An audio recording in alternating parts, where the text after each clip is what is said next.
Good evening. It's kind of late. It's 11:30 p.m. and I've been working on a project. I'm trying to learn Kubernetes, and so this is my first day working with it a little bit, and so I've been running into some problems, and I want to give other people a heads up if they're trying to do the same thing and learn this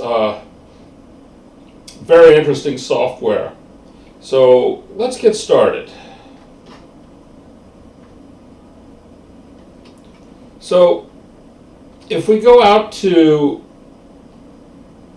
the website for Kubernetes here, this is the for minicube, and this is out on GitHub. This is GitHub Kubernetes minicube.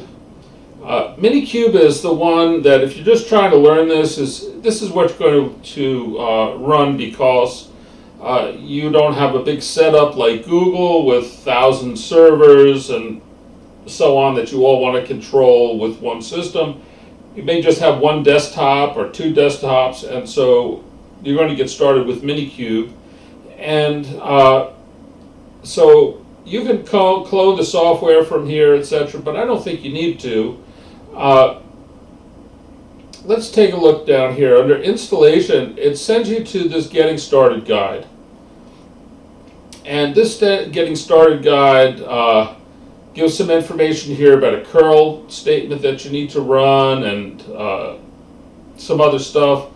And this is the official documentation for it, and it doesn't work. So if you're like me, if you're on Linux, and you want to do this documentation is going to suck, and you're going to waste a lot of time. So I found this phoenixnap.com documentation. I went into DuckDuckGo and I did a search for install minicube on Ubuntu, and this is what I found. And this works fine. And so what does it tell you to do here? It tells you to do a sudo apt-get update and upgrade, and then install curl, and also the apt transport HTTPS. So this is for VirtualBox. You need this for that. And then it says make sure you have VirtualBox installed, and it gives this information for it, and this does not work. At least it didn't work for me, because I've got a newer version of VirtualBox than this installed, and it doesn't use this extension pack.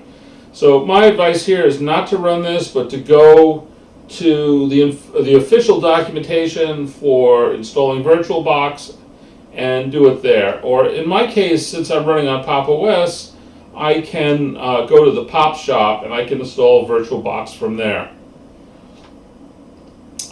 which is probably what I did. Anyway, this here is the same URL that is given in the official documentation. I went and I checked it, so I felt comfortable using this wget command for it. And this takes a minicube and it downloads it, and then we want to copy it over into user local bin. And then we want to make sure that we have it set to 755, which is everything for the owner, and I guess read execute for group and other.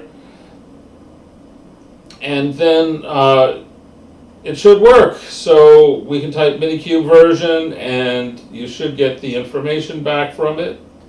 Let's give this a try here. Now I've got the dashboard running. I'm actually going to bring that to the foreground here, and I'm going to stop it. There we go. And I'm actually going to do a minicube. Oops. Got to spell it wrong. There you go. Stop.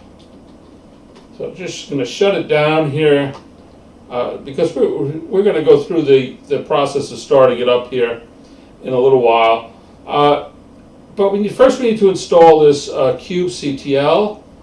And so here's a curl command to grab it and run it. And then we do a chmod plus X of it, and we move it into user local bin. And then we can verify the version like this.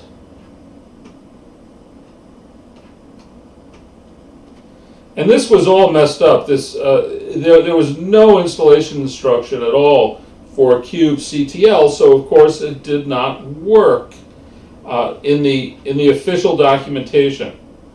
Anyway, we can start minikube here, and we're going to get some glorious fonts here.